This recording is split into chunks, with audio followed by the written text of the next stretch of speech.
Bonjour à tous, mon nom est Monsieur Chabot, Monsieur Jean-Philippe Chabot, et c'est moi qui vais être l'enseignant de votre enfant en secondaire 5 en culture et société pour cette année.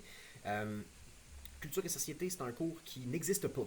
Puis ce que je veux dire par ça, en fait, c'est que c'est pas un cours pour lequel il y a un programme au ministère ou une progression des apprentissages au ministère. Fait que si vous faites vos recherches et que vous allez voir sur le site du ministère de l'Éducation que c'est ça, cours de culture et société, mauvaise nouvelle, vous trouverez rien. C'est un cours maison et par définition, les cours maison, quand un enseignant se fait engager finalement dans une école pour enseigner ça, on se retrouve avec une réalité extrêmement difficile avec laquelle il faut négocier. C'est le fait qu'on voit les jeunes 8 fois par cycle, c'est-à-dire vraiment souvent, et il faut enseigner quelque chose pour lequel il n'y a pas de programme. Fait qu'on est un peu obligé finalement d'y aller avec quelque chose qu'on connaît bien personnellement.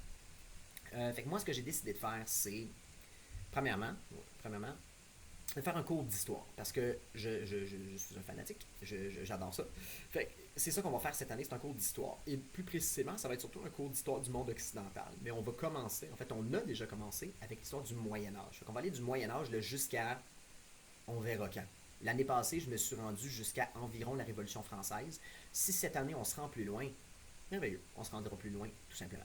Mais on commence avec le Moyen Âge. Mes cours à moi sont toujours, en culture et société, c'est toujours divisé en deux parties. On a une partie où est-ce qu'on est en classe, dans le local des 501, pour avoir des cours plus magistraux, plus théoriques en histoire. Puis là, présentement, on est dans le Moyen Âge. Puis l'autre moitié, c'est qu'on s'en va quasiment un cours sur deux au local d'informatique parce que je veux les habituer à faire des travaux de recherche. Une chose qui m'a toujours dérangé, moi personnellement, c'est le fait que, là on voit que c'est moi personnellement, pour aller en sciences à l'université, il faut avoir fait ses sciences nature au cégep, puis pour ça, il faut avoir fait ses sciences chimie physique en secondaire 5.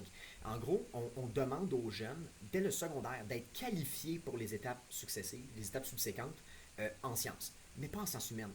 Fait qu'en histoire, en sociaux, en anthropo, il n'y a pas ça. Tu veux aller en sciences, tu veux aller en anthropo à l'université, pas de problème. Que tu aies fait sciences nat ou sciences humaines au cégep, t'es qualifié quand même. C'est quelque chose qui m'a toujours un peu dérangé. Fait que je me suis dit que en secondaire 5, ça pourrait valoir la peine finalement de faire une espèce de cours préparatoire aux sciences humaines pour le cégep et pour l'université. Donc, l'autre moitié, à part les cours théoriques, c'est des travaux de recherche. Puis je veux vraiment les habituer à faire des travaux de recherche qui sont de qualité avec une méthode, une méthodologie de travail qui est vraiment poussée et qu'on va suivre à la lettre. De manière à ce que quand ils arrivent au cégep en sciences humaines, ils vont jamais avoir à se poser de questions parce qu'ils vont savoir comment s'y prendre. Fait que pendant l'année scolaire, on va avoir beaucoup de travaux de recherche à faire comme ça sur les différentes périodes historiques qu'on va étudier. Puis j'ai l'intention aussi qu'on fasse des présentations orales pour se présenter mutuellement le résultat de nos recherches. Fait que ça, c'est ce qu'on fait en culture et société. Là. On a des cours d'histoire en classe, on a des travaux de recherche à faire, puis finalement, ces deux affaires-là vont venir se rejoindre parce qu'on va développer des connaissances en histoire puis des aptitudes en sciences humaines quand vient le temps de faire des travaux. Tout ça dans le but de les préparer à des sciences humaines au cégep s'ils font le choix d'aller en sciences humaines au cégep. Maintenant, mes évaluations.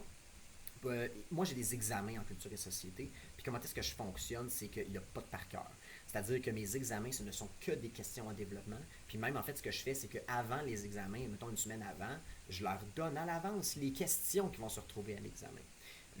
Mot pour mot. Je leur donne les questions mot pour mot qui vont se retrouver à l'examen. Finalement, ils doivent se préparer à être capable de répondre à ces questions-là. Le jour de l'examen, mettons, je vais arriver et leur fournir 4 des 8 questions que j'avais préparées, puis je vais leur dire, choisissez-en deux là-dedans, les deux avec lesquels vous êtes plus à l'aise, et c'est à ça que vous allez répondre. Fait que finalement, ils vont devoir m'offrir des réponses à développement. On va voir en classe aussi comment bien répondre à des questions en développement. Fait que bref, mes évaluations, ça ressemble à ça. Il n'y a pas vraiment de par cœur. On y va avec des questions à développement parce que je veux qu'ils soient capables de m'expliquer des phénomènes qui, dans certains cas, sont assez complexes. Pour les travaux de recherche, il va y avoir des grilles d'évaluation qui vont être fournies en temps et lieu là, concernant les travaux de recherche. Mais une chose est certaine, je vais évaluer à la fois le contenu et le contenant. Donc, les choses qui m'expliquent, mais aussi leur manière de le présenter dans leur travail de recherche. Maintenant, c'est certain, il va y avoir aussi un. Puis là, ça peut amener de l'inquiétude chez certains. Si vous n'avez pas vu mes capsules en monde contemporain et éducation financière, vous l'apprendrez dès maintenant. Mais moi, il va y avoir un moment pendant l'année scolaire où je ne serai pas là.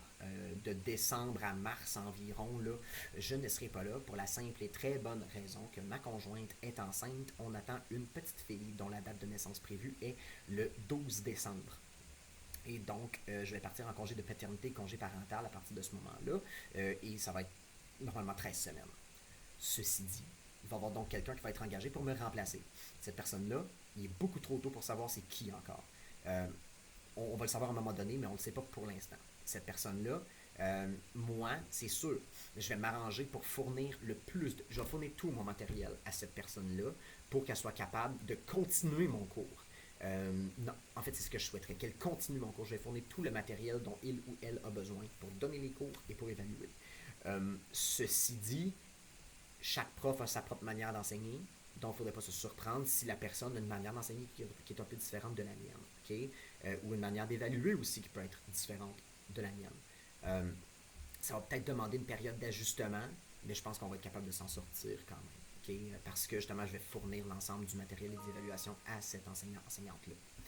Donc, ceci dit, il va y avoir un moment que je ne serai pas là. Si vous avez des inquiétudes par rapport à ça ou par rapport aux cours, aux évaluations, n'hésitez pas à me contacter. Ça me fait plaisir de vous répondre. Je vous conseillerais de le faire par pluriportail. C'est la méthode la plus sûre pour que je vous réponde dans un délai qui est raisonnable.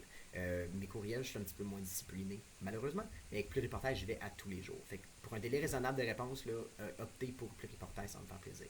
Donc sur ce, n'hésitez pas et je vous souhaite une bonne fin de journée puis au plaisir de vous revoir en vrai.